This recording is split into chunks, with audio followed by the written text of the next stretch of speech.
Hatid sa inyo ng Eurotel Hotel, Hotel Sogo, Icon Hotel at Apo View Hotel sa Davao City.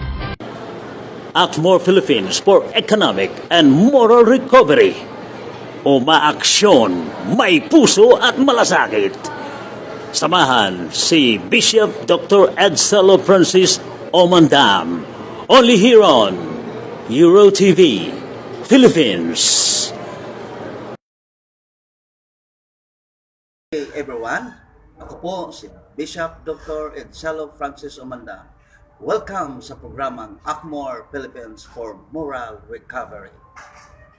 Hatid sa inyo ng Eurotel Hotel, Hotel Sogo, Icon Hotel at Apo View Hotel sa Davao City. Ako si Bishop Dr. Edselo Francis Omandam, Doctor of Values Education and Doctor of Humanity. Isang dating seaman sa loob ng 10 taon na nagbabarko worldwide, at ako po'y taga Siquijor Province. At dahil po sa tawag ng Diyos, ako po'y kanyang kinuha at ginamit para maglingkod sa Kanya, at nagsimula doon sa Athens, Greece. At sa akin pong pag-uwi, ako po'y pumasok sa seminary para maglingkod sa Kanya, mapag-aralan ang Kanyang mga salita na ipangaral sa buong isang katauhan. Okay, so ang objectives po ng Akmore Philippines for Moral Recovery ay dalawa po: to promote moral values formation and to fight against poverty.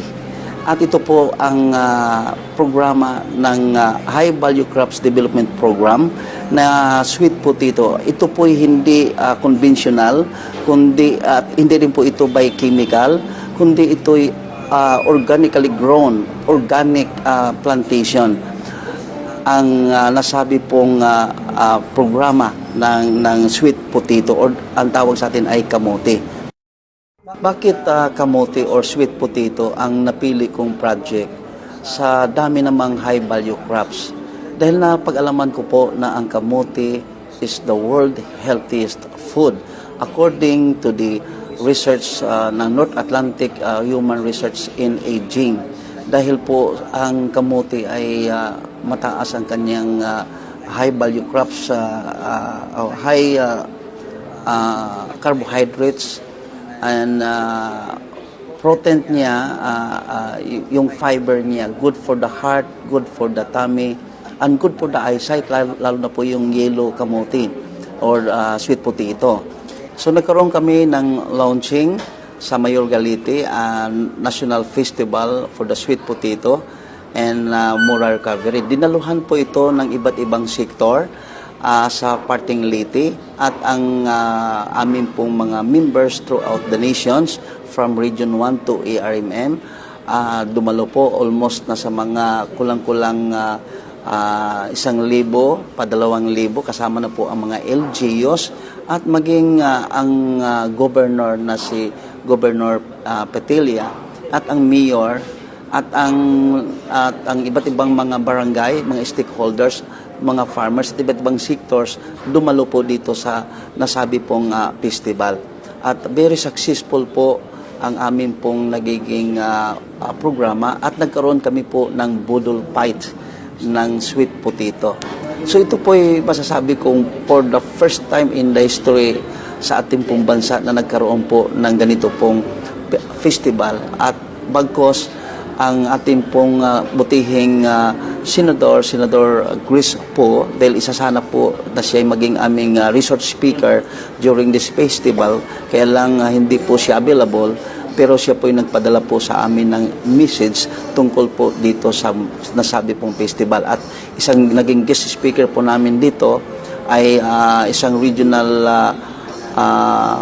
director ng Region 8 na si Ma'am Torres, na siyang pinadala po ni Secretary Alcala that time, dahil siya po dapat ang amin pong guest speaker sa events na ito.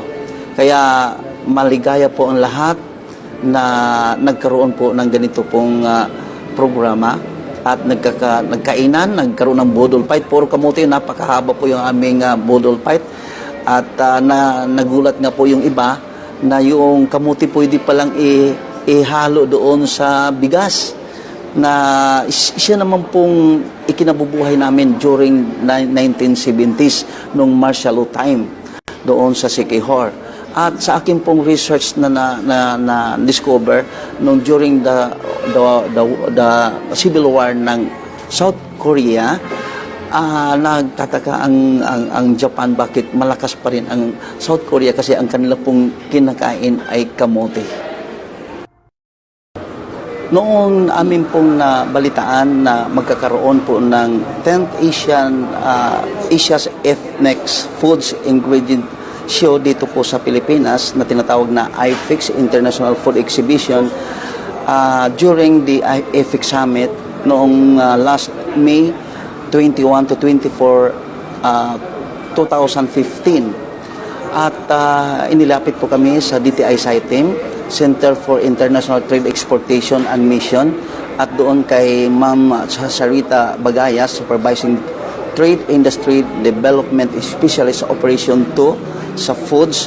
Kami po ay kanyang tinulungan para makasama po dito sa IFIX na ito. At dahil po kapartnership po nila ang DE AMAS, the Agribusiness Marketing Assistance Services ng Department of Agriculture, kay Ma'am Philly Macam, Senior Agriculturist, present po namin ang aming pong produkto about the sweet potato.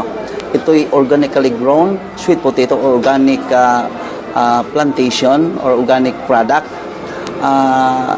Ang sabi po sa amin ni Ma'am Philly at ni Ma'am Sarita na mayroong kaukulang payment po ang bawat exhibitors. Pero ang sabi po namin ay wala po kaming ganung halaga at kami po inisponsoran at tinulungan po ng dalawang ahensya na ito para makasama po kami sa exhibition po na ito. At nangyari nga po na nakapag-exhibit po kami at talagang nagkaroon po ng magandang result ang amin pong pag-exhibit sa atin pong sweet potato kamote. At ito pong kamote po na amin pong supply doon o na amin pong na-exhibit ay from Luzon, Visayas, and Mindanao because during that time, doon po ang amin pong plantation na tamang-tama po, harvest time po namin yon. Kaya nakapag-supply po ang aking pong mga kasamahan sa iba't ibang farmers sa Luzon, Visayas, and Mindanao at doon amin pong na-present. At doon po si Senator Manny Villar na dumalo at nakatikim po siya sa aming pong produkto at sabi nga po niya, oh, kaiba itong iyong kamote kasi yun ang paborito po ni Senator Villar. At ang sabi ko po, sir, ito po ay organic sweet potato or kamote. At bagkos bumili nga po sila kasama si Ma'am Camel, yung kanyang anak. At hanggang sa kami po'y kinausap ng Daesung Company ng Korea. Nakita nila na napakaganda po ang kamote. At ang mga tao, ang kababayan natin, nagbibilihan po sila. Inallowed po kami na magbinta doon na 60 pesos per kilo. Dahil doon po sa during the events ay nagpapatikim po kami ng mga finished product. At talagang namamangha sila sa sarap ng sweet potato. At ang sabi po ni Ma'am Philly sa amin, na kailangan huwag na po ninyong pabayaan yan dahil yan po ang magiging future na makatulong sa pag-ahon sa kahirapan natin sa ating pong bansa.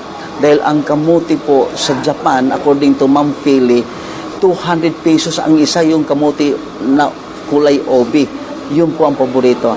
At ang kamuti po natin ay napakaganda po siya sa iba't ibang variety na kamuti at nandito po sa ating bansa nabubuhay po ang kamuti. Kaya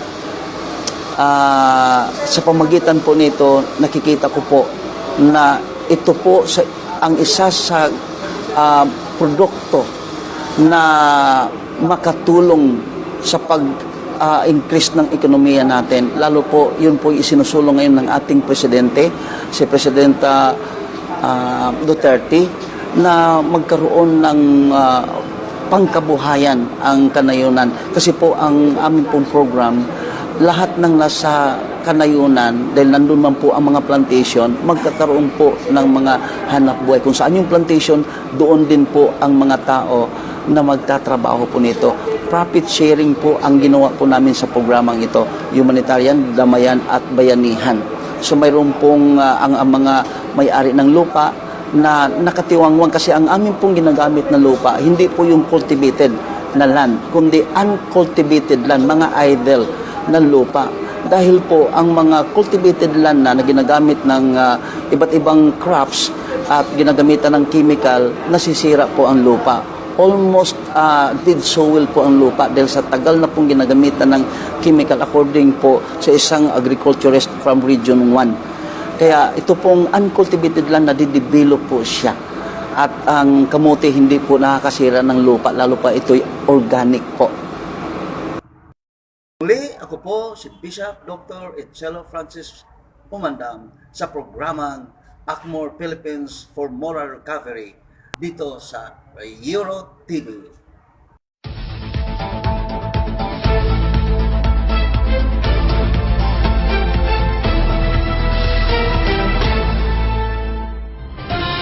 Atid sa inyo ng Eurotel Hotel, Hotel Sogo, Icon Hotel at Apo View Hotel sa Davao City.